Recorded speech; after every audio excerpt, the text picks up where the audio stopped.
Hello everyone, आज के इस वीडियो में हम देखने वाले हैं कि क्या कॉम्प्लेक्स नंबर और वेक्टर्स में कुछ रिलेशन होता है।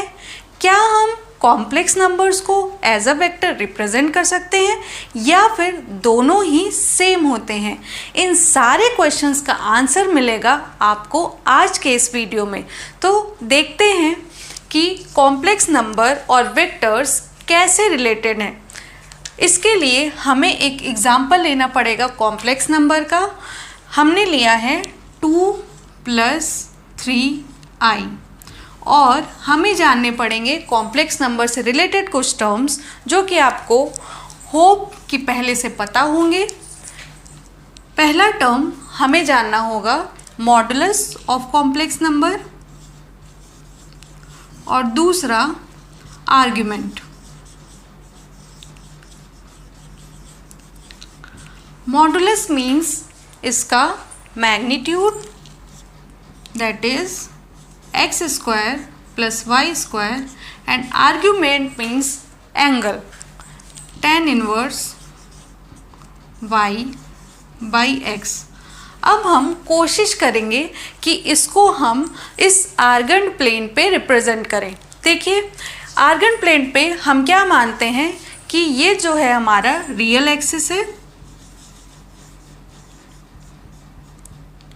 और ये इमेजिनरी एक्सिस है।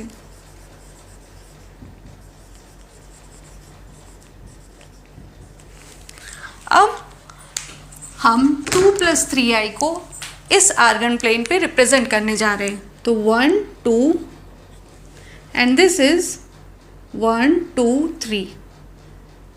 तो हम पहुंच जाएंगे कुछ यहाँ पर, करेक्ट। इसको हम कैसे शो कर सकते हैं? या तो z से, दैट इज 2 + 3i, या फिर कोऑर्डिनेट एक्सिस से, दैट इज 2, 3, और एक और तरीका है वेक्टर से, OP। तो क्या हम इसको वेक्टर OP लिख सकते हैं? बिल्कुल। तो ये हमें क्या रिजल्ट करने वाला है? OP vector. अब देखते हैं इनमें और इनमें क्या समानता है। देखिए, यहाँ पर हमने जो z रिप्रेजेंट किया है वो कैसे रिप्रेजेंट किया है? 2 चले हम इधर और 3 इधर, ठीक। तो कहाँ पहुँच जाते हैं? P पे, OP वेक्टर पे, ठीक है। तो ये जो OP वेक्टर है वो किसके इक्वल हो जाता है? यहाँ पे कॉम्प्लेक्स नंबर के इक्वल, ठीक। कॉम्प्लेक्स नंबर का मॉडुलस वेक्टर में हमें क्या दे देता है? मैग्नीट्यूड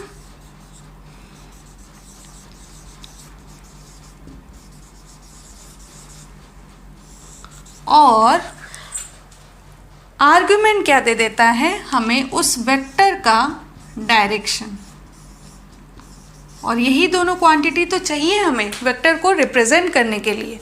अब हम देखते हैं हम कॉम्प्लेक्स नंबर के एडिशन और वेक्टर के एडिशन को कैसे रिलेट कर सकते हैं।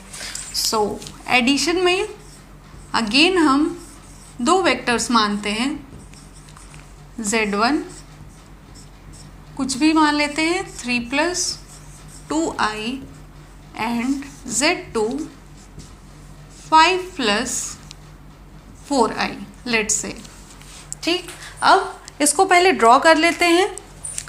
तो z1 हो जाएगा 1 2 3 + 1 2। सो कहीं यहाँ पर आएगा ये,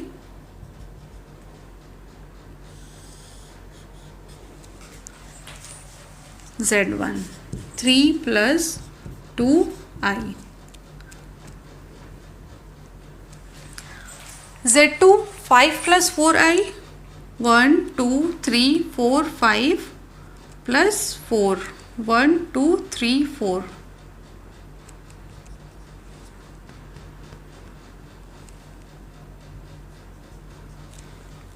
सो यहाँ कहीं आएगा,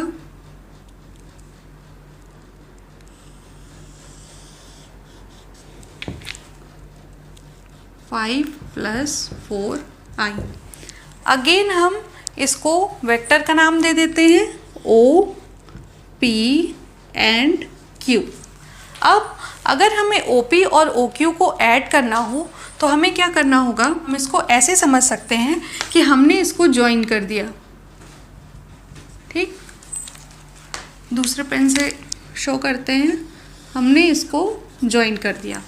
ठीक, अब पी क्यू तक पहुंचने के लिए पहले हमें पी से ओ आना पड़ेगा, देन ओ से क्यू जाना पड़ेगा, तब जाके हम कहीं क्या गेन कर पाएंगे, पी क्यू को।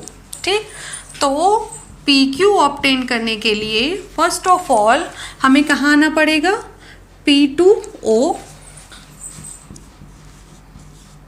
And then O to Q, O to Q. P O को हमने किससे रिप्रेजेंट कर रखा है, 3 + 2i, तो 3 + 2i is represented by Z1 vector, और पी ओ के लिए क्या हो जाएगा, वो रिवर्स हो जाएगा। ओ पी इस डायरेक्शन में है और पी ओ क्या हो जाएगा, जस्ट अपोजिट डायरेक्शन में, तो this will be written as -OP vector plus OQ vector. Correct. अब OP वेक्टर की जगह पे हम क्या लिख सकते हैं, Z1 को, तो -Z1 plus Z2। Correct. Z1 की जगह लिख लिया -3 - 2i plus 5 + 4i। So 5 - 3 will be 2 plus 2i। ये कितना है, 2, और ये भी कितना है, 2। तो आपको क्या मिल जाएगा, resultant vector P Q, that is 2 + 2i। तो देखा, एडिशन भी किससे रिलेटेड हो गया, कॉम्प्लेक्स प्लेन से। अब बात कर लेते हैं मल्टीप्लिकेशन की।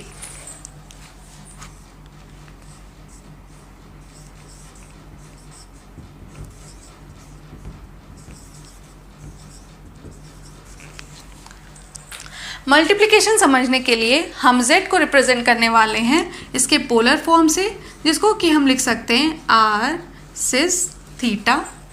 अगर हम इसमें किसी भी नंबर का मल्टीप्लिकेशन करते हैं, मानते हैं हमें 2z निकालना है, तो उसका मल्टीप्लिकेशन सिर्फ और सिर्फ किस में होता है, उसके मैग्नीट्यूड में, डायरेक्शन रह जाता है या फिर आर्ग्यूमेंट रह जाता है अनचेंज्ड। उसी तरह वेक्टर में भी जो भी स्केलर क्वांटिटी मल्टीप्लाई होती है वो सिर्फ और सिर्फ उसके मैग्नीट्यूड में होती है और उसका डायरेक्शन अनचेंज रह जाता है। तो आप ऐसे भी समझ सकते हैं कि कम्प्लेक्स नंबर का मल्टीप्लिकेशन और वेक्टर का मल्टीप्लिकेशन सेम हुआ। तो फाइनली हम इस कंक्लूजन पे पहुंच चुके हैं कि कम्प्लेक्स नंबर कुछ और नहीं, वेक्टर्स का ही दूसरा फॉर्म है, और वेक्टर्स कम्प्लेक्स नंबर में बहुत आराम से रिप्रेजेंट हो सकता है। सो हम इस कंक्लूजन पे पहुंच चुके हैं, दे आर सेम।